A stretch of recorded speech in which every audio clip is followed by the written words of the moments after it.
Investment advisory services offered through Independent Solutions Wealth Management and Blackridge Asset Management, LLC. Peak Broker Services, LLC is not an affiliate of Independent Solutions or Financial Guys, LLC.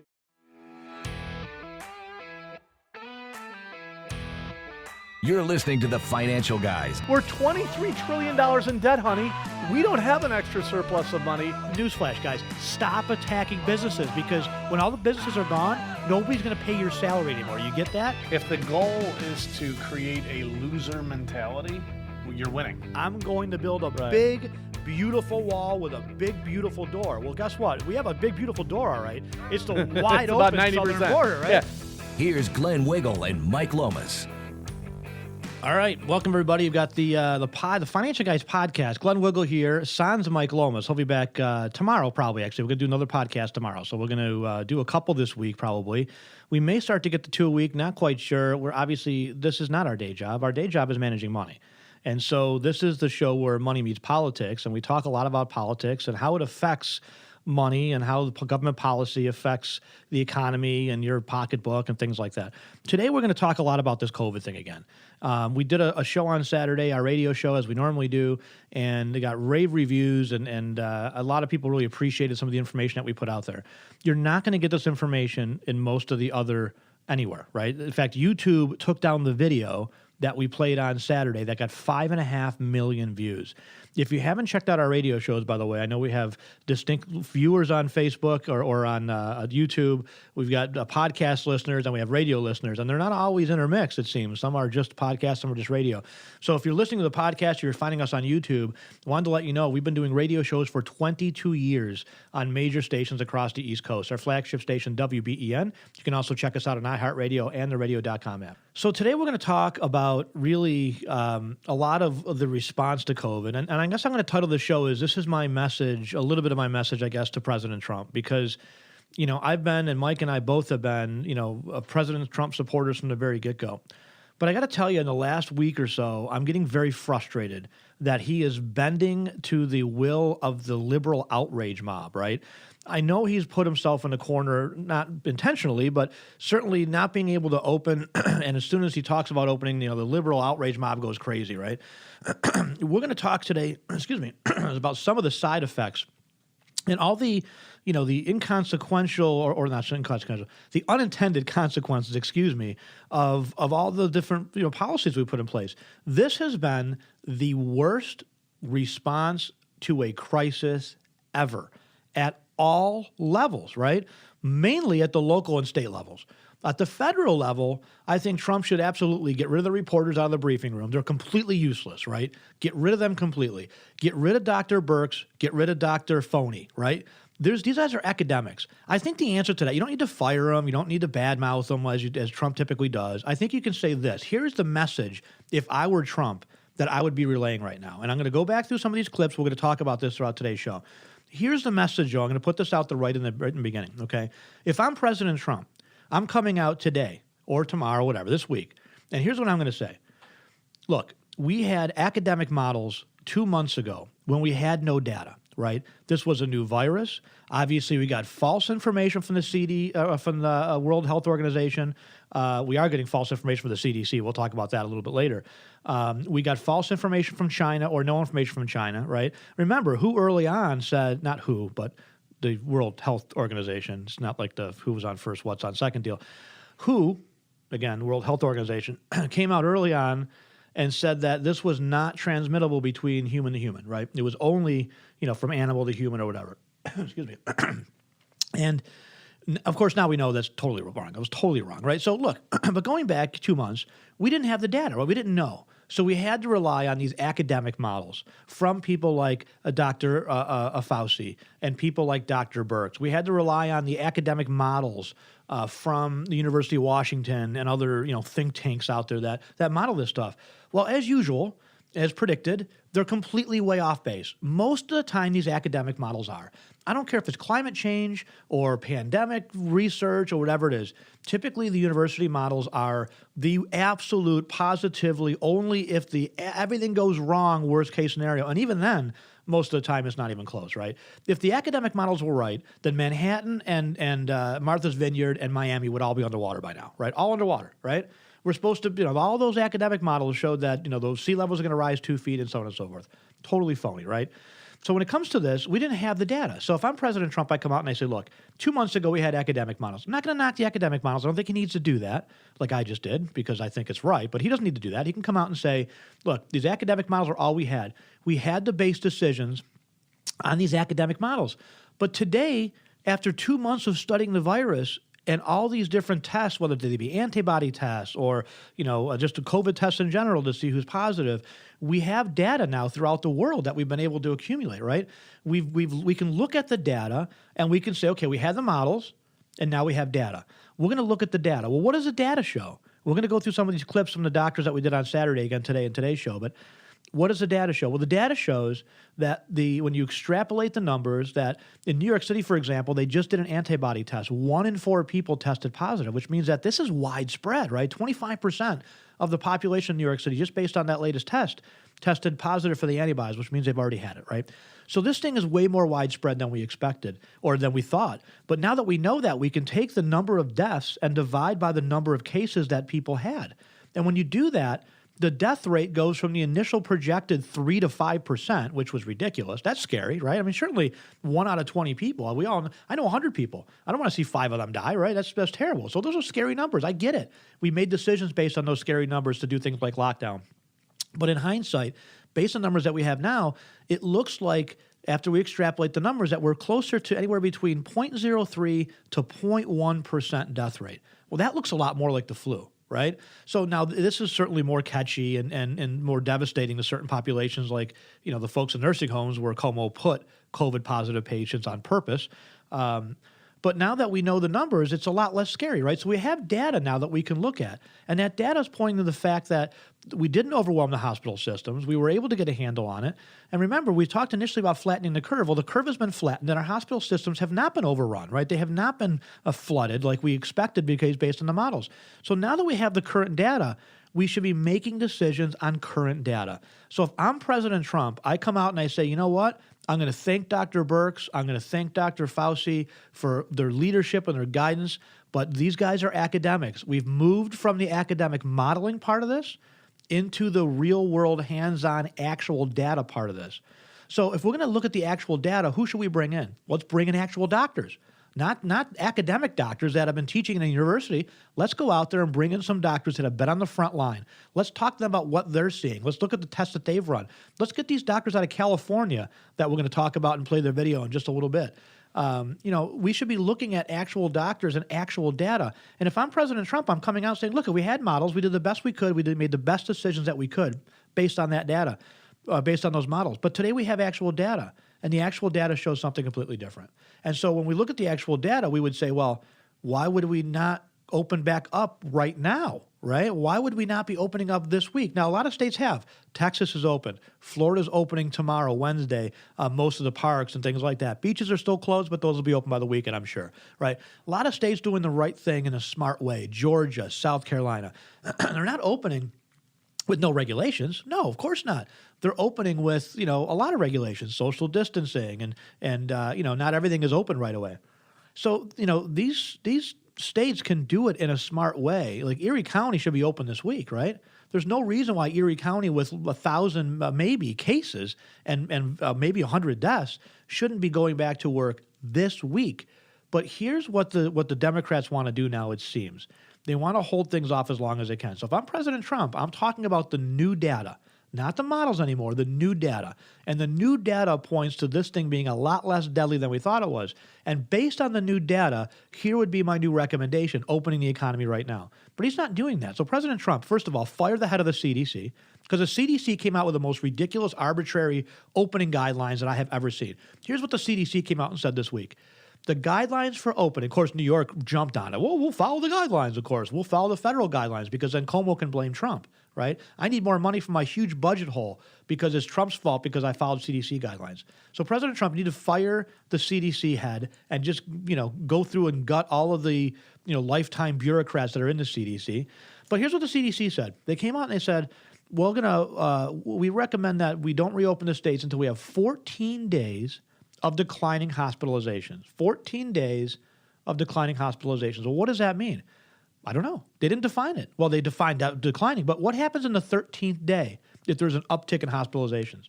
Do we restart the count? Do we ignore that day?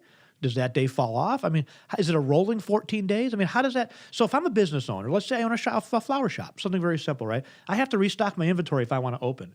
When do I do that? Do I wait until the 14th day and see if it reopens? Do I do it the 10th day in, hoping that those last 4 days will continue to decline? What happens if we reopen after the 14 days and then a month from now we have an uptick in hospitalizations, or a week? Do we reclose? I mean, none of that has been discussed, right? You've got governors now, like Governor Northam from Virginia, talking about, phase one, meaning, no schools, no bars, no restaurants, just, essentials and some other businesses, that are small and whatnot. He's talking about phase one lasting 2 years. 2 years. These people are nuts. For the flu, we lose 50,000 people every year to the flu. I'm not saying Wuhan is the flu. It's a different virus. Coronavirus is a different strain of virus. It's like strep is a different strain of virus. They're all dangerous, right? The flu kills between 30 to 60 million people a year in this country. We've never shut down for the flu. Not million.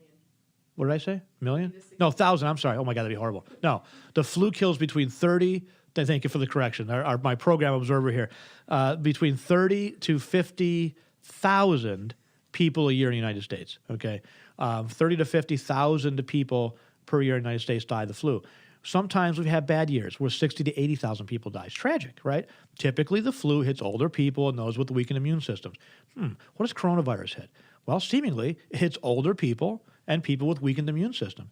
So what we should have done, which Mike and Glenn said from the very get-go, is quarantine those that are the weakest among us, so to speak, right? Those with the weakened immune systems, those that are over 60 or 65 years old, those that have respiratory illnesses already. Those are the folks that should have been quarantined, just like Sweden did. Sweden did the absolute right thing, right? They still went to school. Bars and restaurants were open. They still led their daily life. What they quarantined were those people that were at risk, right? Now, I'm going to show you some charts, and we're going to show some different pictures here throughout the show. Actually, if we can do this right now, I'm just going to hold this up, and then you'll know what chart to put up. But I want to show you something. This is between Norway, if I can find it. Of course, it's got to be cut off on two different pages, right? We'll make this cleaner for the video when we put it up. This is there's a chart here that, hopefully Lily will put this up on which side of me? Which side should I point to? This side. Okay, so the chart's on this side. This is the daily confirmed COVID deaths per million, a rolling 7-day average. This is between Sweden and Denmark. Now, Sweden and Denmark did very different things. Sweden did not, as I just mentioned, didn't go to a full lockdown. They went to quarantine. They're seniors, they're elderly, they're weakened immune system, and so on. But they still kept everything else open. Norway, by contrast, or Denmark, I should say, shut everything down. Right, completely shut down, and government and everything. What you're finding is, yes, Norway or Denmark. I say Norway. Denmark had less deaths. Yes, Denmark has. But when you look at the millions of people there, it's statistically inconsequential. Okay. Now I know Governor Cuomo, every life matters. Every single life matters. If Governor Cuomo really believed that, then he would take away every car in New York State. Right. He would take away every risky thing, which is really what liberals want to do anyways, right? They want to legislate our lives and take risk out of everything, including the stock market, by the way. Look at what the federal government and the Fed is doing. But basically, what happened between these two countries was basically about 1,000 people difference, right? In Sweden, you had about 2,000 deaths or so. Denmark has about 422 as of this particular piece, right? So when you look at the rolling average, yes, Sweden had more deaths. But they also didn't completely destroy their economy. Let's talk about some of the ancillary deaths that we're going to be seeing, and we've already seen, sadly. According to these doctors, and we've reposted this video, so go to our Twitter feed, @FinGuys, you can see the video. I would definitely suggest that you rip it to your computer or download it somehow, because YouTube has already removed the video that got 5.5 million views. I understand these two doctors were on the Laura Ingraham program on Fox News last night, so they're out there in the mainstream, and there'll be more videos of these guys out there, and they're absolutely right. But you can go to our Twitter feed or Facebook page to see the video. We'll put it back up there, and we're going to continue to put this up online. But when it comes to, looking at these studies, what these guys talk about, again, is, and there's another piece that I won't get to today, but and we think we played in the past, actually, a 60 Minutes piece from Australia, where they actually interview a world-renowned Swedish economist. And the economist is basically saying, if we wanted to, reduce deaths, we would, let's say, reduce the speed limit from 75 miles an hour, 70 miles an hour to 10 miles an hour. Well, why don't we do that? Well, it has other ramifications, of course, right? These doctors on this video talk about the heart patients they have not seen, that have not been going to the hospital, right? The domestic abuse that they're seeing, the child abuse that they're seeing. These things are lifelong problems that we're creating, right? The educational damage we're doing, right? There's been, to my knowledge, like one person under 18 that has died. Maybe there's a handful. I don't know. I've heard of one, right? One from the coronavirus. Does that mean we should shut down every school? They're talking about not going back to school in the fall. This is preposterous. It really is ridiculous when you start to think about the numbers looking very similar to the flu. I'm not saying it is the flu, but it's looking very similar to the actual numbers of the flu. And when you look at that and you compare that, why don't we shut down for the flu every year? It's ridiculous, right? Absolutely ridiculous. So let me play a couple of clips here. And, there was actually, before I play the clip, there was a sad story. I keep mentioning this because it just stuck with me.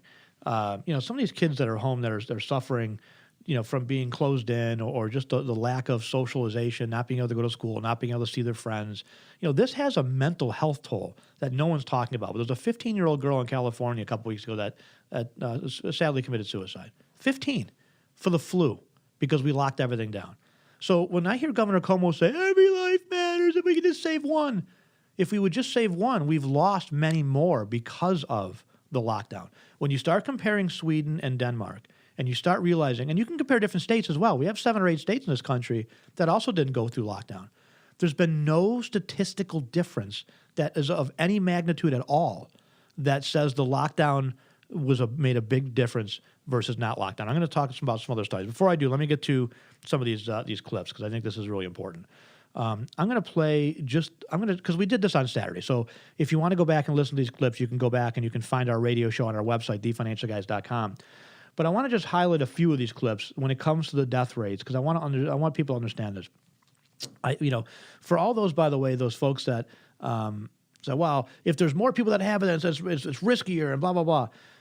They haven't studied everyone in New York. And there was, I talked about on Saturday, one of the ignorant reporters, and I'm just shocked at some of these reporters. I mean, the agenda and the ignorance, even at a local level, is amazing. Well, they didn't test everybody in New York. No, of course they didn't. It's just like they don't poll every single American to determine that Biden is supposedly 6 points ahead in the national level. They poll 1,000 people. They take a representative sample, and then they extrapolate the numbers to the entire population. Polls are usually off by 2 to 3%. I'm sure these numbers are probably off by 2 to 3%.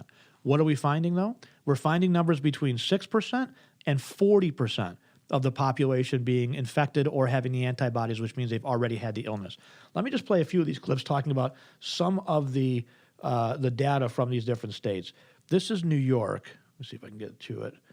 This is New York. Is this New York data? Yeah, this is actually, let me do California data first. By the way, these are 2 doctors in California. I had it written down here on Saturday, and of course I probably threw it out already, but see if I can find their names somewhere. I'll find it. We'll make sure we post it in the video. I'll make sure they give these guys credit. These guys are fantastic. 2 doctors. What's that? Link in our bio. Yeah, we'll put a link in the bio underneath or whatever. By the way, folks, considering the fact that YouTube has already moved this video, I'm going to ask everybody respectfully to please share this podcast. If we don't get together, Twitter just removed Educating Liberals. I'm sure a lot of you follow this individual. I know I do on Twitter. The guy's great. He's written a couple of books. He does a really good job. He's usually not, offensive or anything else like that. But Twitter removed him because he somehow violated the rules, right? So between now and election time, we're going to see this onslaught of removing Twitter accounts, removing Facebook accounts. Facebook has already announced that they're going to restrict and limit or remove any organization of protests against these lockdowns. I mean, this Orwellian type of country we're moving into should be frightening to everybody and should be upsetting. But because, YouTube and Twitter and Facebook are doing these things, it's so much more important for us to share this message on these types of podcasts. So hit the bell if you're watching this on YouTube so you get notifications every time we come out with a new podcast. We usually come out every week with this podcast, sometimes twice a week.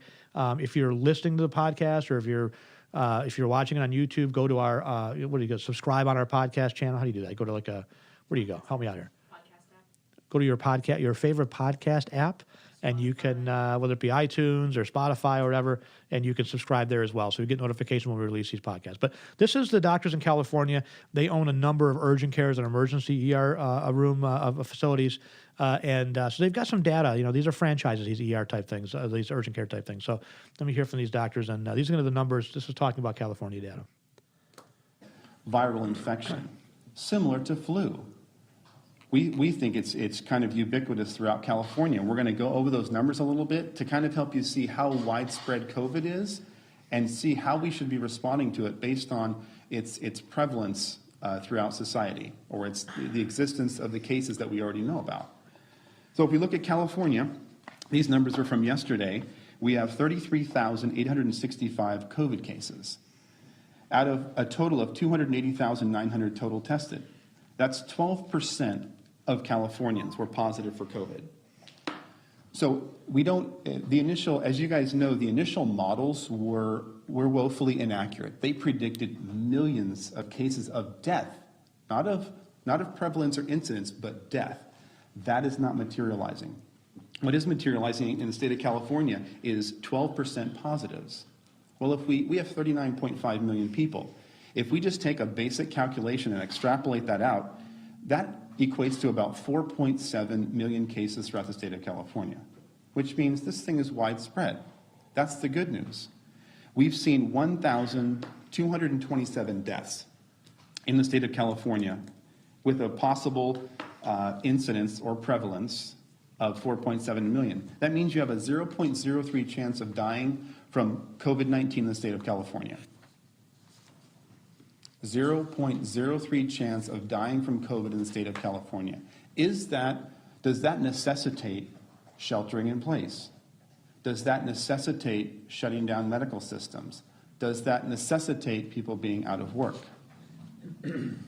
So that's California, and I also wanted to mention that 96% of people in California who get COVID recover with almost no significant sequelae or no significant continuing medical problems. So those are in. All right, so let me move on to the next clip here. That was California. Let's talk about New York case, because what you're going to see is you're going to see similar data across each and every one of these places that they tested. So let me just do. This is New York. The science. So I want to look at New York State. They've been in the news a lot, right? And their numbers are critical. Let's go over their numbers. Cases of COVID as of yesterday, 256,272 cases in New York State, not New York City, New York, the entire state. They did a total of 649,325 tests. That's 39% of New Yorkers tested positive for COVID-19.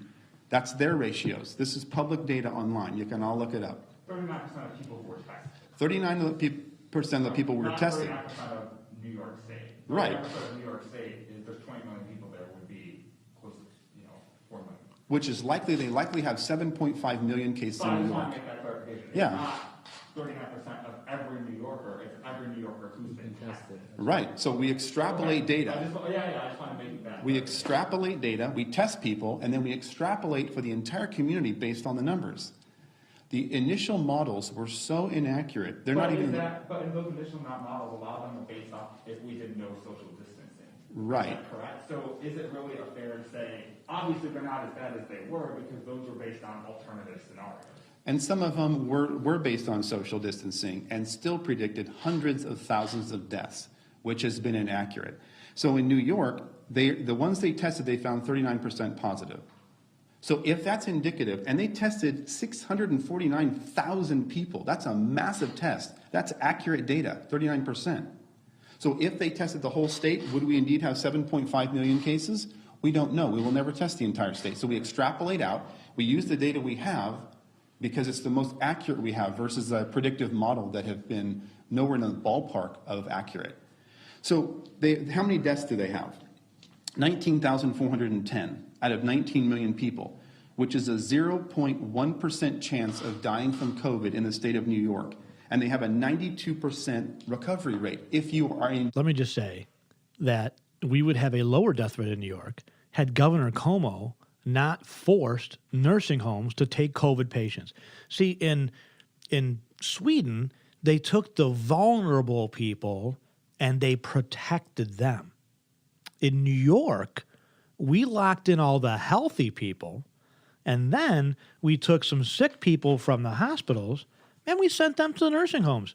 Let me just read this. We talked about this. I'm going to put this up again over and over and over again. The national media has now picked this up, but this is an important factor. This was the New York State Department of Health memo from March 25th that has now gone, across the country and been picked up by Levin and, all these other, national folks. I'm going to just underline this part. No resident shall be denied readmission or admission to the nursing home solely based on a confirmed or suspected diagnosis of COVID-19. Nursing homes are prohibited from requiring a hospitalized resident who is determined medically stable to be treated for COVID-19 prior to admission or readmission. So in Cuomo's panicked response, which is exactly what it was, panicked response, like most of the liberal states, like Governor Whitmer and others, panicked response, way overreaction, completely obliterating civil rights and a Bill of Rights, constitutional rights, things like that.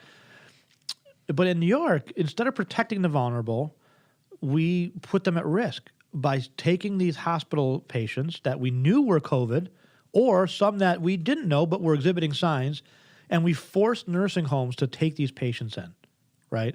There's a couple of New York Post articles from last week. We'll make sure we put a couple of headlines up here, actually. Why don't we put them right up here? So there's a couple right up here that I don't have off the top of my head, but I'm going to find them quick, and we'll make sure we get these headlines up here so you can go find the articles. By the way, I put this letter. This is pinned to our Twitter feed, @FinGuys, if you haven't followed us yet.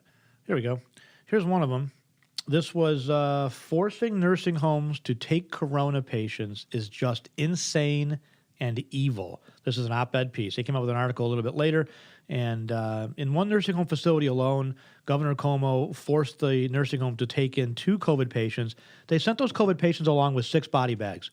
About a week and a half later, 33 people filled those body bags. Nice job. Is that protecting the vulnerable? Is that a smart response? That's why I say worst response to a crisis ever. We made panic decisions based on academic models that were woefully inaccurate, and now we have much different data that points to a much different death rate. At this point, we need to be making much different decisions. We haven't changed course yet. It makes no sense, right? We're talking about hospitalizations being down for 2 weeks. Half of the hospitals are empty. Kaleida Health seeing 50% less patients. 50. In Western New York, the most full hospital has been Buffalo General. They have seen more COVID patients. They have been no more than 50% occupied this entire time. Now, the overrunning of the hospitals, everyone's going to say, well, it's because we did the social distancing, Glenn. It's because we all locked ourselves down. No, it's not. No, it's not. When you look at these models, they assumed, most of them, that with social distancing, we would have millions of deaths. I just played the doctor's clip for you. Millions of deaths, assuming social distancing, right? A couple weeks ago, we had Dr. Fauci talking about we could have upwards of 200,000 deaths. We may still. We don't know, right? But it's unlikely that we're going to have millions or even hundreds of thousands, right? When you look at the states again and you start doing some comparisons, what you see is you see a much different picture than what we're being told. And let me go back to a couple other things here. So Kaleida, 50% less patients. Hospitals across the Midwest laying people off. In fact, there was one here I just saw this week, actually yesterday, today. This is from the pulsebulletin.com. This is Mayo Clinic to furlough or reduce pay of 30,000 employees. So let's see. We've completely eliminated elective surgeries. We've almost putting hospitals out of business. They can't afford to pay their bills. They're laying people off by droves. We're going to go back to work and go back to society. There's likely going to be some sort of an uptick. Are we all going to run back to our houses? Because we're not going to have the medical staff if they're laid off or they're furloughed or they go find other jobs. Worst crisis response ever, right? Let's talk about the state to states. I know I'm jumping around a little bit. This from the Wall Street Journal. Do lockdowns save many lives?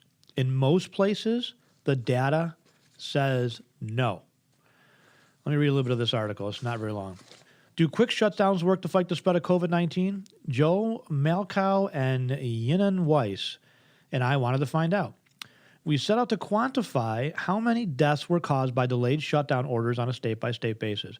To normalize for unambiguous comparison of deaths between states at the midpoint of an epidemic, we counted deaths per million population for a fixed 21-day period, measured from when the first death rate hit 1 per million, e.g. 3 deaths in Iowa or 19 in New York State, for example. The state's days to shut down was the time after the state crossed the 1 per million threshold until it ordered businesses to shut down. We ran a simple one-variable correlation between deaths per million and days to shut down, which ranged from a minus 10 days in some states shut down before any sign of COVID to 35 days for South Dakota, one of 7 states with limited or no shutdown. The correlation coefficient was 5.5, so low that engineers I used to employ would have summarized it as no correlation. And moved on to the real cause of the problem. The trend line sloped downward.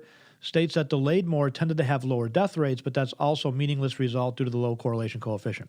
So no conclusions can be drawn about the states that sheltered quickly because their death rates ran the full gamut from 20 per million in Oregon to 360 in New York. This wide variation means that other variables, like population density or subway use, were more important. Our correlation coefficient for per capita death rates versus the population density was 44%. That suggests that New York City might have benefited from its shutdown, but blindly copying New York's policies in places with low COVID death rates, such as my native Wisconsin, doesn't make sense. Or my native Western New York doesn't make sense, right? There's another graph here, and I'm not going to even put this one up, but Sweden is fighting coronavirus with common sense guidelines that are much less economically destructive than the lockdowns in most U.S. states. Since people over 65 account for about 80% of COVID-19 deaths, Sweden asked only seniors to shelter in place rather than shutting down the rest of the country. Since Sweden had no pediatric deaths, it didn't shut down elementary or middle schools. Sweden's containment measures are less onerous than America's, so it can keep them in place longer to prevent COVID-19 from recurring.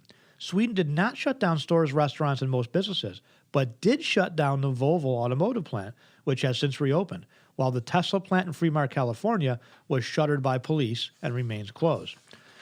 How did the Swedes do?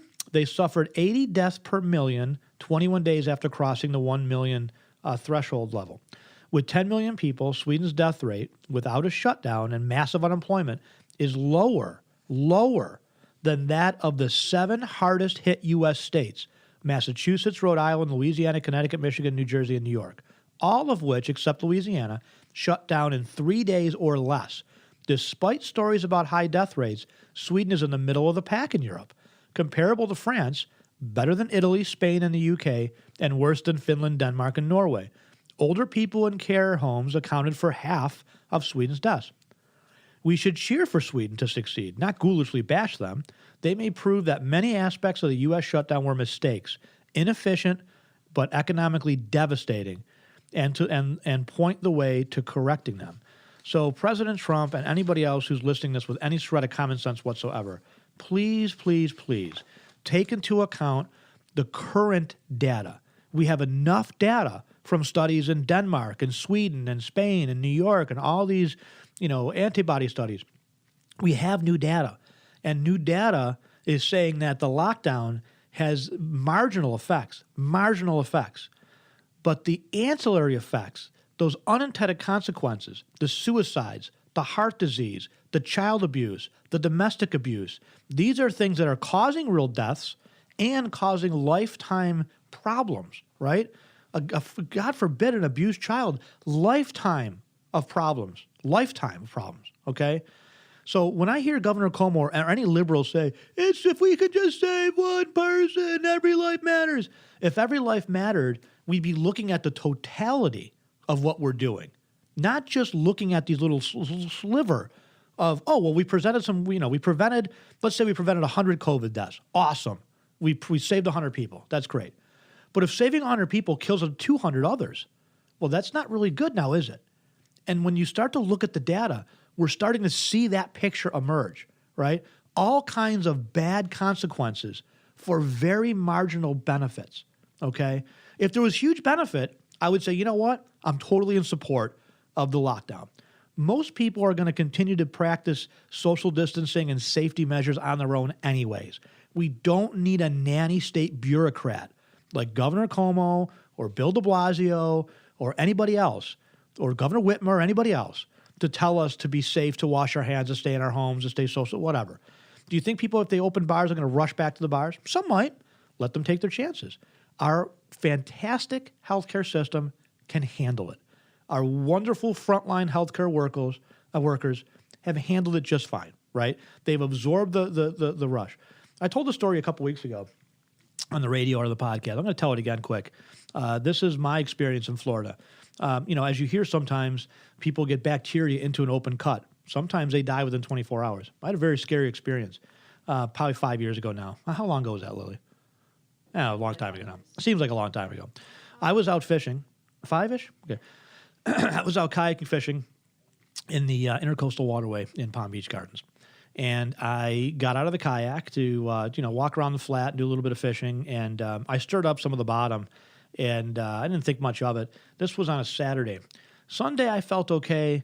Monday, I woke up and I felt fluish. And, I just didn't feel good. And normally I can work through anything, and I just couldn't work through this. So I finally, went to lay down. Well, all night I could feel this, pain in my leg. It was moving up my leg. Well, in the morning I wake up, my ankle's swollen like this, and I've got a red streak up my leg. So, of course, my wife freaks out, calls the doctor right away.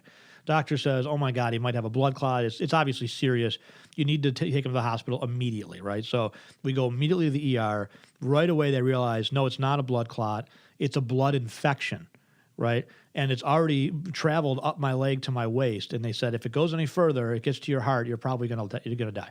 So, okay, well, what do we got to do? Well, we need to keep you in the hospital for X amount of days. Now, mind you, I'm in the emergency room of Jupiter Medical Center, which is a hospital in Jupiter, Florida, where our south office is. And it was full. It was full. Every single room was full. In fact, every room in the emergency room was full, to the point that I had a serious blood infection that could kill me in the next 24 hours, and I was being treated in the hallway of the emergency room. Why? It was a bad flu year. It happens, folks. Every time we have a bad flu year, hospitals fill up with seniors and those that are vulnerable. And our wonderful medical staff is able to handle it typically. Now, in my case, I didn't want to stay the night, or several nights, apparently, that I needed to get on antibiotics in the hallway of the emergency room while they waited for a room to open up. So I was able to talk my way out of the hospital and had to go on for shots and things like that. I was on antibiotics for an entire month. Every week, they switched to 3 different antibiotics to 4 every single week over a month period. I couldn't walk for about 2 weeks. It was very serious. But the point is, the hospital was full. It was full, not because of COVID. It was full because it was a bad flu year, okay? Hospitals get filled up. We have a wonderful system that we can move people around the different hospitals, right? We can handle an upsurge of COVID. We don't want to have an upsurge of COVID, but what's the alternative? Absolute economic devastation. That's the alternative. So when we look at the numbers, and we've said this for a while, the COVID numbers that we're seeing now are consistently better than we predicted. That's good news. The bad news, however, is that the economic damage is way worse than expected, right? So when you look at the initial expectations for the economic pullback, they were talking about flat GDP for the first quarter, and then maybe a 10% decline for the second quarter. Then that economic decline went to 25%. That was JP Morgan's number. Then a week later that week, actually, I don't think it would change. It was a whole week went by. I think Monday they predicted 25. By Friday, they were at a 40% decline. What we're seeing now in the predictions of the unemployment, 25 to 30 million people unemployed. Unemployment standing right now at 14 to 15%, likely going to 2025. Businesses being destroyed and livelihoods going down the drain. That, my friends, will likely lead to more deaths, suicides, domestic abuse, and all kinds of issues, okay? We can't just look at COVID in a vacuum as if there's no other factors to say, well, if we can save just one grandma, then everybody else that dies as a result of the side effects is okay if we can save one grandma from COVID, according to Cuomo, which is the most ridiculous, childish thing to look at. We have to look at the totality of the situation, understand the COVID numbers have been way better, but the economic damage has been way higher. And for those that say, well, money can grow back, economic damage can go back, I hate to say this, but there was millions of deaths during the Great Depression. People died of things like starvation, disease. Why? It was a depression. That's why. How many people are dying in Venezuela due to socialism and the depression that they're going through? Okay? You can't look at things in a vacuum. Economic damage, way worse. COVID deaths and COVID numbers, way better. This is good on a COVID number, bad on economic numbers, right? So we need to start taking a look at this. And President Trump, I started the show with talking about the message that you need to relay.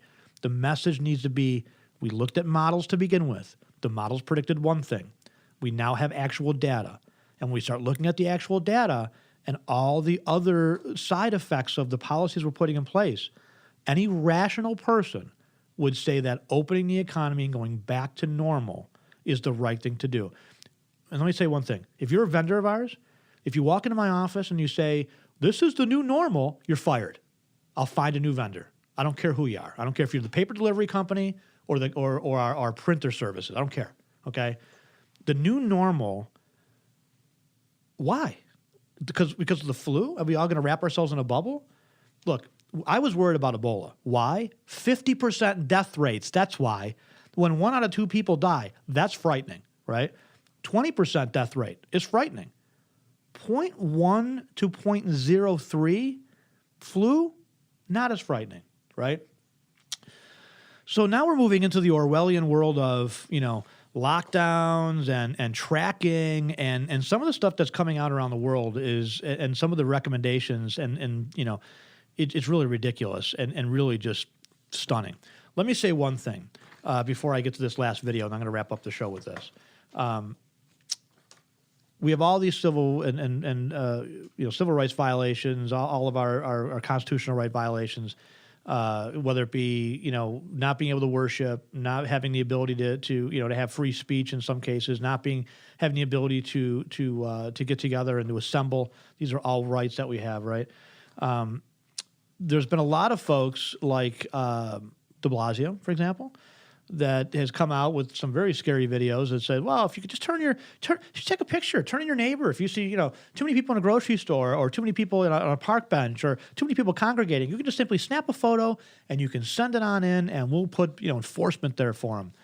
So, of course, that didn't work out so well for de Blasio. He got a whole bunch of, dirty photos and things like that, and photos of himself walking into, the Central Park and things like that. Because remember, folks, rules are for the little people, right? It's interesting. You see my hair is long. I don't color my hair, but the longer it gets, the more gray it gets, right? Haven't been to, the barber in a while now, unfortunately. I'd like to go, but I can't. Interestingly enough, though, de Blasio is still going to the gym, right? He went to the YMCA the other day, spent 2 hours there, finally showed up for work at 10:30. Governor Cuomo's hair looks perfect, right? Hey, Kathy Hochul, you're in Western New York. Amazingly, still looks like your hair's being colored. So, again, the rules are for the little people, folks. They're for us, right? We can't get our hair cuts. We can't get our hair colored. We can't go to the gym. De Blasio can. We can't go walk in the park. De Blasio can, right? Cuomo can get his hair cut, right? That's no problem for them. So the rules don't apply for the special ones, right? The elites among us. The Governor Cuomo, he's better than us, right? The Bloombergs, right? Remember Bloomberg, they asked him about, why are you protected by guns, Mr. Bloomberg, when you want guns taken away from everybody else? Well, because I'm important, he said. I'm more important than you are. That's what he said. Because I am more important, right? Guess what? Governor Cuomo, you're not more important, right? Bloomberg, not more important. Not to me, right? But remember the rules, folks, when they talk about, for those of you that support the rules, I know you're probably already turned this station off or I guess off if that's the case. But remember, for those that, when you talk to your liberal friends, let's say, and say, well, we got to have these rules because we got to stay inside. Ask them why the elected officials aren't following the same rules. Why is it okay for de Blasio to go to the Y, but not anybody else? Why can he use the gym, but not anybody else? Anyway, for those that feel like their rights are being violated, which is happening all over this country, there's a new tip line. This one done by U.S. Attorney Bill Barr, which I love. Fox News reports, Barr directs federal prosecutors to report restrictive state, local coronavirus edicts. I'll be sending in every single one I can find across this country. And I hope to God that Bill Barr cracks down hard and comes down hard on the elected officials that trampled on our rights. For now, looking back, no reason. Look, again, I'm okay with a month ago we don't have the data. You'd made the decisions based on the information you had. But we now have different information.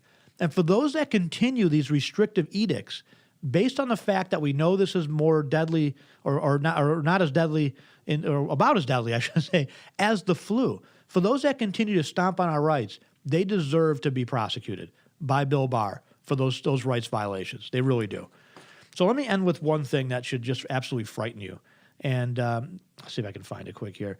This is the Canadian health minister, actually, that did this video.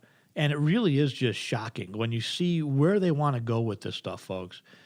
If we don't fight this to the death now, we can't let this happen. Now, this is in Canada, right? So this is a little bit different. This is Theresa Tam. She's Trudeau's public health advisor. I want you to listen to what she has to say. Watch this video if you're watching on YouTube. And we just cannot let this happen in this country, folks. Canada does not have the same constitutional rights that we do. We were very blessed with absolute God-given talent with our founding fathers. I mean, serious, the intelligence and almost divine intervention to be able to think ahead and put together the Bill of Rights and to frame the Constitution to give us, we the people, the rights to assemble, to freedom of speech, to freedom of religion, all the different rights that were granted thereafter, right to defend ourselves, right? But when you start to hear people like this should be absolutely frightening for everybody. Serious situation. Wait, I got to back this up. I think the public has to know this is one of the worst case scenarios in terms of... First of all, I have to say, this is between her voice. I know that, she honestly, Muffy, bring me a scotch and a cognac, please. I need another cigar so I can light up with a $100 bill. I mean, if the elites among us, I'm so much smarter than you that we have to look at the response to these things and potentially lock you up and put you in jail if you violate I just can't even stand this lady's voice. But let me start that again. I think the public has to know this is one of the worst case scenarios in terms of an infectious disease outbreak, in that their cooperation is sought. If there are people who are non-compliant, there are definitely laws and public health powers that can quarantine people in mandatory settings.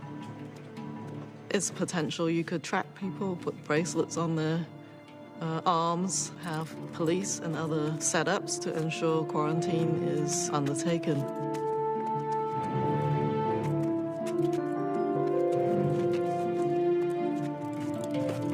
It is better to be preemptive and precautionary and take the heat of people thinking you might be overreactionary, get ahead of the curve, and then think about whether you've overreacted later. But it's such a serious situation that I think decisive early action is the key.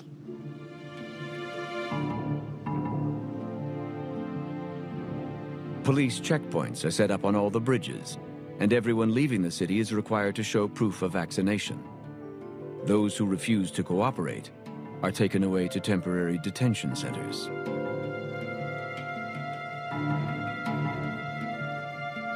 The time to stop this from happening is now. Okay, if you wait until those checkpoints are up and the vaccination requirements are there, I, for one, am not getting the corona vaccination. I'm not going to do it. I don't trust it. There's been way too many side effects. I'm not an anti-vaccination guy. All the kids are vaccinated. But here's what I do believe, and I'll tell you this. I have never had the flu vaccination. I will likely never get the flu vaccination. Why? Because it doesn't work. That's why. Because we still have the exact same amount of people every year getting the flu. Because there's a dozen or 24 strains of the flu, and it's like just a complete crapshoot as to which ones are going to use, right? So, we're going to use A, B, and F this year. Okay, guess what? It was D, E, and G. Oh, I guess you missed it. Or you get 1 out of 3 right. I can tell you my family members have all gotten the flu shot every year since it really came out, and each of them have gotten the flu in one of the last 5 years. I have not. Knock on wood, right? I don't think it works. So why would I try to do something that's maybe kind of marginally effective, right? So when they start talking about required, mandatory vaccinations, that to me is outrageous. Remember, folks, in New York, they can just come pick up your kids, whether you like it or not, and they can force vaccinations on your children. And even better, if something happens, God forbid, you can't sue them because they have a legal immunity from lawsuits. Outrageous is what that is, right? So I think we better think very hard about where we go from here now that we have actual data Again, if we're talking it kills 50%, okay. I think most of us would say, sign me up for the vaccination. But when you start talking about 0.1 to 0.05 or 0.03, and it's the same as the flu, I'll take my chances. I think there's other side effects that are probably higher than, they'll probably come out and say, well, this has 1% will experience side effects. Well, if 1% experiences side effects, but only 0.1 gets sick or dies, I don't know. It seems like maybe the odds are better to not get the vaccination. We'll see what happens. A vaccination is 12 to 18 months out at least. So those that continue to move these goalposts are driving me nuts. Let's just go back to one last thing, and I'll wrap it up with this. Trump, fire the CDC, please. 2 weeks of declining is ridiculous, right? They made it so arbitrary that Governor Cuomo and states like him, like Whitmer and so on, will be able to reclose and do this and do that, restrict this and restrict that, no rallies and things like that, right? You better be very careful about where we go from here, because I can tell you the American people are getting very frustrated, people like me, and for the first time ever, I would actually consider not voting for President Trump. Now, I'm not going to vote for Biden, of course, a vegetable he is, but, I'm so distraught and just frustrated with where we're at with this whole thing, now that we have current data, that I'm really hoping that he comes out this week and changes course and say, folks, we have actual data. We're going to start following the data. Bring out the reopen commission and get rid of the 2 doctors and start going and talking about the reopening process to give these businesses hope. The Restaurant Association has talked about 20% of the restaurateurs that they're polling are shutting down. That means that it's probably closer to 30 to 40. So when you drive down places like Transit Road or Main Street USA, wherever you are, and you see all these little shops, know that a lot of them won't be able to come back from this for no reason other than panic. It hasn't had a statistical benefit in closing down that's all substantial when you start looking at the side effects itself. So anyway, that's going to do it for the show today, folks. I really appreciate you listening. Again, if you like what you hear, follow us on Twitter, like us on Facebook. If you're watching this on YouTube, hit the bell icon below or above or whatever it is. I think it's below. And so that you get notifications when the new podcasts come out. We're going to probably do another one tomorrow when Mike is back, so we can continue on with this, talking about it. I'd like to get to a point we do maybe 2 a week, but we'll see what happens. We obviously have day jobs. If you want to find out more about our social media, Instagram, stuff like that, you can go to our website, thefinancialguys.com. Again, thefinancialguys.com. If you are listening to this podcast on Spotify or whatever, make sure you subscribe as well, so you'll get notifications every time we put out some of these podcasts, which sometimes can be every Tuesday, sometimes can be just randomly. So you want to hit that notification. And one last thing, again, in the face of YouTube, Twitter, Facebook, all the censorship that's out there, removing doctors like we just showed you, shutting down Twitter accounts like Educating Liberals and folks like that. We have to share this. We have to stay together, folks, as a conservative group. This, by the way, this coronavirus, in my mind, is the IRS Tea Party targeting 2.0, right? So we targeted the Tea Party groups so that they couldn't set up non-for-profits and rally and gain money to make contributions to that time Mitt Romney, who was running against Obama. Now, what a great scenario. How can we get, let's see, no contributions to Republicans? Oh, we'll just make sure they can't work and have no money. Well, that will work. Oh, but we're still paying school teachers. We're still paying public sector union workers and county workers and state workers and so on. Most of those folks make contributions to the Democrats. Hillary Clinton was out boasting that, we outraised Lindsey Graham for the first time. Why do you think that is? Because the ones that run small businesses that are typically contributing to the Republican races are unemployed right now. They can't open their business. They're worried about putting food on the table and paying their mortgage. They're not worried about making a political contribution. How convenient. What would be a great way to eliminate all of Trump's massive rallies? Keep Joe Biden out of the spotlight so he can't attack anybody verbally or drool on himself or make a ridiculous statement like rubbing the hair on his legs, right? What would be the perfect thing to keep this to just a high-level ad spend campaign for Donald Trump? Oh, a virus.